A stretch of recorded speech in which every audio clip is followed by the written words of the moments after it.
नमस्कार, आप देख रहे हैं न्यूज मूवमेंट और मैं हूं आपके साथ ज्योतिका। आइए रुक करते हैं खबर की ओर। राम भक्तों पर गोली चलवाने वाले अब राम की बात कर रहे हैं।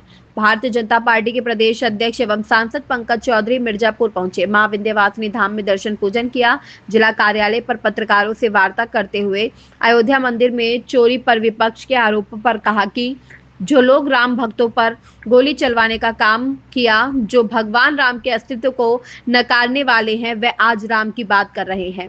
प्रदेश अध्यक्ष ने कहा कि यह घटना अत्यंत दुर्भाग्यपूर्ण है और इससे सभी लोग दुखी हैं।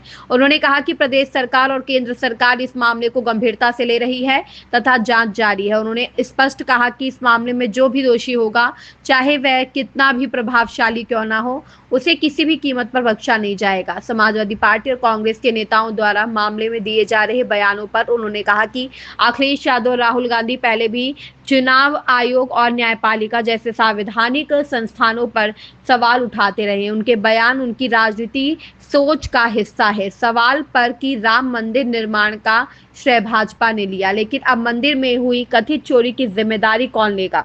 पंकज चौधरी ने कहा कि मंदिर निर्माण के बाद उसके संचालन और व्यवस्थाओं के लिए ट्रस्ट गठित किया गया है, जो सभी कार्यों की देखरेख करता है। उन्होंने दोहराया कि जांच पूरी होने के बाद दोषियों के विरुद्ध कड़ी कार्रवाई की जाएगी। भाजपा संगठन और सरकार के बीच कथित अंतर्कलह के सवाल पर प्रदेश अध्यक्ष ने कहा कि बड़े संगठन में छोटी मोटी बातें होती रहती हैं, लेकिन इसे किसी बड़े मतभेद के रूप में नहीं देखा जाना चाहिए। उन्होंने कहा कि भाजपा पूरी तरह संगठित है और सरकार तथा संगठन मिलकर जनता की सेवा कर रहे हैं। वर्ष 2027 के विधानसभा चुनाव में इस घटना के संभावित प्रभाव पर उन्होंने कहा कि पार्टी इस घटना से व्यथित है और विशेष जांच दल मामले की जांच कर रहा है। उन्होंने विश्वास जताया कि केंद्र और प्रदेश सरकार की जन कल्याणकारी योजनाओं एवं विकास कार्यों के आधार पर भाजपा तीसरी बार भी उत्तर प्रदेश में पूर्ण बहुमत की सरकार बनाएगी। मिर्जापुर से संतोष गुप्ता की रिपोर्ट। जी को आगे नाचते हुए जाता, अब लोग वायरल कर रहे हैं कि हनुमान जी को आगे प्रभु को आगे करके अपना पीछे बैठ के चल रहे हैं। आप सब जानते हो कि कार्यकर्ता उत्साह में क्या क्या कदम उठा लेता है, दुर्भाग्यपूर्ण था, नहीं होना चाहिए था, लेकिन कार्यकर्ताओं के उत्साह से पूरा कर दिया। भारतीय जनता पार्टी में उत्तर प्रदेश में अंतर कलह है और जिसे गाय बगाए सार्वजनिक हो जाता है। ऐसी स्थिति में भाजपा कैसे चुनाव लड़ेगी? फिलहाल 6 महीना मुझे भाजपा का अध्यक्ष बनते हो गया और करीब 15-20 जिला में जा चुका हूँ। किसी भी परिवार में चुटपुट थोड़ा बहुत तो आपस में रहता है, लेकिन कोई अंतर कला नहीं। मुख्यमंत्री स्तर की 2 में पड़े, ऊपर से गुजरात सपोर्ट कर रही है, उस पर मैं पूछ रहा हूँ। कहाँ खास खबर आप बुलाते हैं? अभी आप देखे होंगे कि माननीय मुख्यमंत्री जी के दोनों डिप्टी सीएम भी गए, सीएम साहब भी उसमें हमारे दोनों डिप्टी सीएम के घर गए। एक जगह भोजन हुआ, एक जगह नाश्ता हुआ, साथ में यात्रा हो रहा है।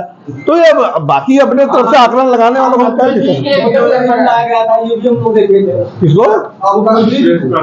मुख्यमंत्री जी भी पाठक जी के वहाँ भोजन करने गए थे और केशव जी का भी चाय पीने गए थे, और केशव जी पाठक जी दोनों लोग ही मुख्यमंत्री चोरी का मामला आया है, क्या कहेंगे? देखिए, कोई भी घटनाक्रम होती है जो उसकी कानूनी प्रक्रिया, उसके तहत कार्रवाई होती है, और दिक्कत वहाँ होती है कि कार्रवाई ठीक से ना हो, उस पर ध्यान ना दिया जाए। लेकिन हमारी सरकार कटिबद्ध है कि जो भी राम जन्मभूमि मंदिर में या किसी मंदिर में इस प्रकार की घटना हो रही है, जांच होगी, जो भी दोषी होगा उस पर सख्त से सख्त कार्रवाई।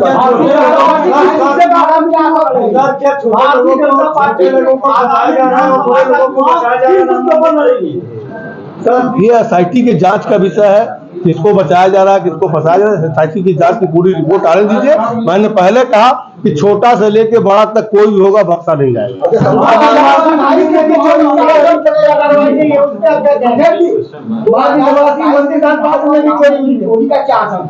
जी, 2027 के चुनाव पर राम मंदिर चोरी का क्या असर पड़ेगा? देखिए, मैंने पहले कहा कि ये दुर्भाग्यपूर्ण घटना है, ये हमारे सभी सबको आस्था को ठेस पहुंचा है और हमारा भी मन व्यथित है, दुखी है, और निश्चित तौर से अब घटना हो गई है तो उस पर कार्रवाई होनी चाहिए और आगे से ऐसी घटना ना हो, ऐसी व्यवस्था होनी चाहिए।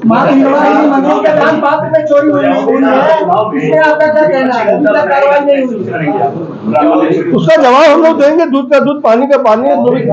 दोषी व्यक्ति पकड़ा जाएगा, सजा होगी। भाजपा आगामी विधानसभा चुनाव में लड़ेगी। देखिए, भारतीय जनता पार्टी जो हमारी दिल्ली की सरकार है, मोदी जी की 12 साल के जो कार्यकाल बीता है, उत्तर प्रदेश में जो 9 साल का जोगी जी का कार्यकाल बीता है, इन दोनों के कार्यों को लेके हम जनता के बीच में जाएंगे। और मुझे पूरा विश्वास है कि जितना काम हम लोगों ने दिल्ली की सरकार और प्रदेश की सरकार ने किया है, उसके आधार पर 2027 में पुनः हम तीसरी बार सरकार बनाएंगे। देखिए, अखिलेश यादव क्या बोलते हैं, राहुल गांधी क्या बोलते हैं, ये उनका विषय है। और अगर आप देखें तो इसके पहले चाहे चुनाव आयोग हो, चाहे कोर्ट के ऊपर भी वो लोग कहीं ना कहीं आरोप प्रत्यारोप करते रहे। और राम जन्मभूमि का जहाँ तक सवाल है, हम सबको भी बहुत दुख है उस बात का। एक खेद का विषय है, एक दुर्भाग्यपूर्ण घटना हो गई है, लेकिन आप इतना विश्वास रखें कि हमारी सरकार, चाहे दिल्ली की हो चाहे उत्तर प्रदेश की सरकार हो, कड़ा से कड़ा स्टेप भी उठा रही है। और निश्चित तौर से मैं आपको बताना चाहता हूँ कि कोई भी दोषी चाहे कितना भी बड़ा होगा, वो बख्शा नहीं जाएगा।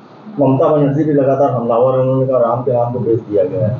जिनको राम से कोई मतलब नहीं है, जो लोग राम के कार्यसेवकों पे गोली चलवाए हैं, जो लोग राम के अस्तित्व को मानने से मना कर दिए, आज उनको राम की चिंता हो गई है। कहीं ना कहीं निश्चित तौर से इस देश की जनता उनके गुमराह होने वाली नहीं। राम मंदिर चोरी का कौन लेगा जिम्मेदारी, कौन लेगा?